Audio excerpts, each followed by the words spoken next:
अस्सलाम वालेकुम viewers, welcome back to dress designing. आज की वीडियो बहुत ही इंपॉर्टेंट टॉपिक कवर कर रही हैं। जेन्युइन मशीन में pressure dial and tension dial. ठीक है, इन दोनों डायल्स का क्या रोल है, इनको हमने किस तरीके से यूज़ करना है, कैसे हमने ये एडजस्ट करना है, इनका बेनिफिट क्या है, वो सब कुछ हम देखेंगे। सबसे पहले जो प्रेशर डायल होता है हमारे पास, ये कंट्रोल करता है प्रेशर को ऑन द प्रेशर फिट। ठीक है, जो हमने प्रेशर फुट लगाया होता है उसके नीचे जो फैब्रिक होता है उसके ऊपर प्रेशर को बेसिकली ये कंट्रोल करता है। कपड़े की टाइप के अकॉर्डिंग हम इसको एडजस्ट करते हैं। अगर हमारा फैब्रिक थिन होगा तो हम प्रेशर को कम रखेंगे, और अगर हमारे पास थिक फैब्रिक है तो हम प्रेशर को ज़्यादा रखेंगे। ठीक है, ये देखिए यहाँ पर मैं जूम करके आपको दिखा रही हूँ कि यहाँ पर हमारे पास जेनोमी में इसके प्रेशर डाल के बेसिकली 3 स्टेप दिए होते हैं, 1, 2 और 3 पॉइंट्स इन्होंने यहाँ पर दिए हुए हैं। तो हमने अपने फैब्रिक के अकॉर्डिंग इसको सेट करना है। जब हम नॉर्मल स्टिचिंग करते हैं तो उसमें हम प्रेशर डायल को 2 पोजीशन पर रखते हैं, लेकिन अगर हमारे पास थिन फैब्रिक है लाइक ऑर्गेन्जा तो हम इस प्रेशर डायल को 1 पर फिक्स कर देंगे। ठीक है, प्रेशर को कम करेंगे थिन फैब्रिक में, ऑर्गेन्जा टिश्यू में, और उसके बाद हम इसको पोजीशन 1 पर सेट कर देंगे। लेकिन अगर हमारे पास कोई थिक फैब्रिक है या हम क्विल्टिंग कर रहे हैं, लेयरिंग ज़्यादा कर रहे हैं, फैब्रिक की मोटा कपड़ा है और उसकी हमने स्टिचिंग करनी है, तो हम इस प्रेशर डायल को 3 पॉइंट पर फिक्स करेंगे। ठीक है, जैसे जैसे हम इस डायल को मूव करते हैं हमारे पास नीचे जो हमने फुट लगाया होता है उसके ऊपर प्रेशर जो है वो बढ़ता और कम होता है। यानी कि इसकी बेसिकली इस डायल को घुमाने से किसी भी फैब्रिक के ऊपर जो ग्रिप होती है फुट की वो कम या हम ज़्यादा करते हैं इस डायल को मूव करते हुए। ठीक है, तो हमने इस चीज़ को देखना है कि अगर हमारे पास थिन फैब्रिक है या हम एक नॉर्मल स्टिचिंग कर रहे हैं फैब्रिक की, लॉन, कॉटन, लिनन अगर हम स्टिच कर रहे हैं तो हम इसको डायल को 2 पॉइंट पर रखेंगे। और अगर हमारे पास थिक फैब्रिक है, जैसे कि यहाँ पर मेरे पास एक कपड़ा है, इसकी हम लेयरिंग ज़्यादा कर देते हैं, हम क्विल्टिंग कर रहे हैं या हम 4 to 5 लेयर का फैब्रिक यूज़ कर रहे हैं, या हम जीन्स का कपड़ा या मोटा कपड़ा इस टाइप का कोई जो है वो स्टिचिंग के लिए इस्तेमाल कर रहे हैं, तो उसके ऊपर हमारे फुट की ग्रिप जो है वो ज़्यादा होनी चाहिए। और इस कंडीशन में हम डायल को पोजीशन 3 पर रखेंगे ताकि उसके ऊपर हमारा फुट जो है उस फैब्रिक को अच्छे से ग्रिप करे और उसको स्टिच करे। और नॉर्मल स्टिचिंग के लिए 0.2 पर, जबकि थिन फैब्रिक ऑर्गेन्जा टिश्यू के लिए हम इसको 1 पोजीशन पर रखेंगे। नेक्स्ट बात करते हैं जी टेंशन डायल की। टेंशन डायल जो है यहाँ पर बेसिकली रोल प्ले करता है थ्रेड की टेंशन को कंट्रोल करने का। इसके ज़रिए से हम जो है धागे की टेंशन को कंट्रोल कर सकते हैं, उसके अंदर उसको ढीला कर सकते हैं, लूज़ कर सकते हैं या उसको टाइटन कर सकते हैं। ये देखिए यहाँ पर मैं 1 से बैक पर मैंने जब इसको सेट किया तो यहाँ पर डिस्प्ले पर हमारे पास ग्रीन लाइट ऑन हो गई है, लेकिन जैसे ही हम इसको आगे की तरफ 1 2 3 4 की तरफ मूव करते हैं तो यहाँ पर हमारे पास रेड लाइट ऑन हो जाएगी। ये देखिए मैं आपको कर दिखाती हूँ।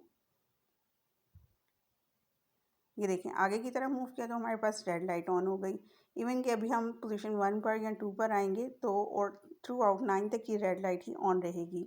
ये ग्रीन लाइट और रेड लाइट का यहाँ पर क्या सीन है वो हम देखेंगे, वो मैं आपको डिटेल से बताती हूँ और समझाती हूँ। ये देखें अब मैं इसको दोबारा बैक की तरफ लेके आई हूँ तो ग्रीन लाइट ऑन हो गई है। तो हमने इस सब चीज़ को किस तरीके से कंट्रोल करना है और इसको किस तरीके से अंडरस्टैंड करना है वो मैं आपको डिटेल में बताती हूँ। इसके लिए हमने क्या करना है, इस बात को सारी को समझने के लिए पहले मैं बता चुकी हूँ, क्योंकि ये मशीन इसके ऊपर जितनी भी स्टेटमेंट्स आती हैं वो जापानीज़ में लिखी होती हैं और जितना थ्रू आउट इसके ऊपर लिखा गया है वो भी जापानीज़ में है। उसको अंडरस्टैंड करने के लिए हम यहाँ पर अपने एंड्रॉयड सेट में गूगल लेंस की ऐप प्ले स्टोर से जाकर सर्च करेंगे। ये बेसिकली ऐप है जो कि लैंग्वेज को डिटेक्ट करती है इनटू इंग्लिश और उर्दू। तो हमने जापानीज़ लैंग्वेज को क्योंकि कन्वर्ट करना है ताकि हम इसको समझ सकें कि ये क्या कह रहे हैं। इंस्टॉल करने के बाद हम इसको ओपन करेंगे सिंपली, और जहाँ पर टेक्स्ट लिखा हुआ है और लाइट्स ऑन ऑफ हो रही हैं वहाँ पर जाकर हमने सिंपली इसको जो है इसकी पिक बनानी है।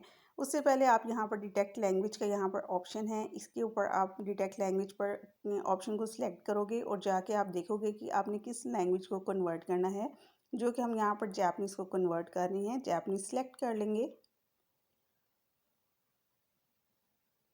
ये देखिए यहाँ इसको सिलेक्ट कर लिया और आगे हमने इंग्लिश सिलेक्ट करनी है। अगर आपने उर्दू में करना हो तो इंग्लिश के ऊपर आप टैप करेंगे और उसके बाद लैंग्वेज में नीचे स्क्रॉल डाउन करके उर्दू के ऊपर क्लिक कर लेंगे।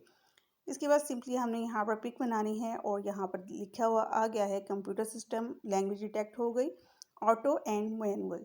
ठीक है, अगर ऊपर की ग्रीन लाइट ऑन होती है इट मीन्स ऑटो, और अगर नीचे की रेड लाइट ऑन होती है इट मीन्स मैनुअल। अब ऑटो और मैनुअल का क्या सीन है वो भी आपको समझाती हूँ। देखिए जी, पहले यहाँ पर जो ऑटो का मतलब है वो ये है कि मशीन सारा वर्क खुद कर रही है। ये कंप्यूटर सिस्टम है और मशीन खुद ही से इसकी टेंशन को और हर चीज़ को खुद ही से एडजस्ट करेगी। लेकिन जब हम मैनुअल के ऑप्शन पर आ जाते हैं, पोजीशन 1 2 3 4 पर आ जाते हैं, अब ये हमारी अपनी रिस्पॉन्सिबिलिटी है कि हमने अपने फैब्रिक के हिसाब से अपनी मशीन और थ्रेड के अकॉर्डिंग हमने इसकी टेंशन को खुद ही से कंट्रोल करना है। इवन हम इसको टाइट कर सकते हैं, इवन हम इसको लूज़ कर सकते हैं। ये हमारी अपनी मर्ज़ी है कि हमने इसको कहाँ पर रखना है।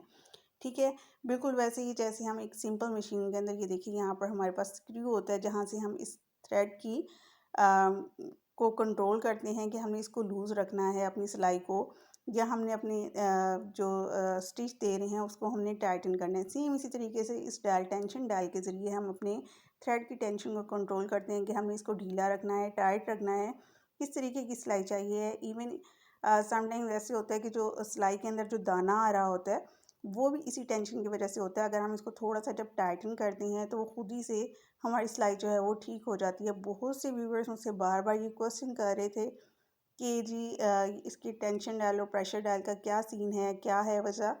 तो बेसिकली प्रेशर डायल अपनी ग्रिप बनाता है फैब्रिक के ऊपर, और जो टेंशन डायल है ये थ्रेड की टेंशन को कंट्रोल करता है। आई होप आपको ये दोनों बातें बहुत अच्छे से समझ आ गई होंगी। जितना हमारे पास मोटा फैब्रिक होता है उतना ज़्यादा हमें प्रेशर ज़्यादा रखना पड़ता है, और जितना हमारे पास बारीक फैब्रिक होता है हमें प्रेशर को कम रखना होता है। सेम इसी तरीके से अगर हमने धागे को टाइट करना है तो हम पोजीशन 6 7 8 9 की तरफ जाएंगे, और अगर उसे लूज़ करना है तो हम 0 1 की तरफ या ऑटो पर आ जाएंगे।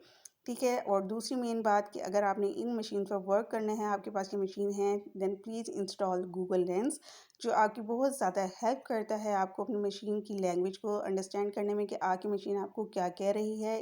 यूज़ करना बहुत ईजी है। ओपन करें और अपने डिस्प्ले की जो जहाँ से आपने जो भी टेक्स्ट लेना है उसकी आप पिक बनाएं और इसको ट्रांसलेट कर लें सिंपली जापानीज़ इनटू इंग्लिश। ठीक है, सो आई होप आपको आपके जितने भी क्वेश्चन थे उनका काफ़ी डिटेल में मैंने आपको सारा बता दिया है कि इसकी सेटिंग किस किस तरीके से हैं।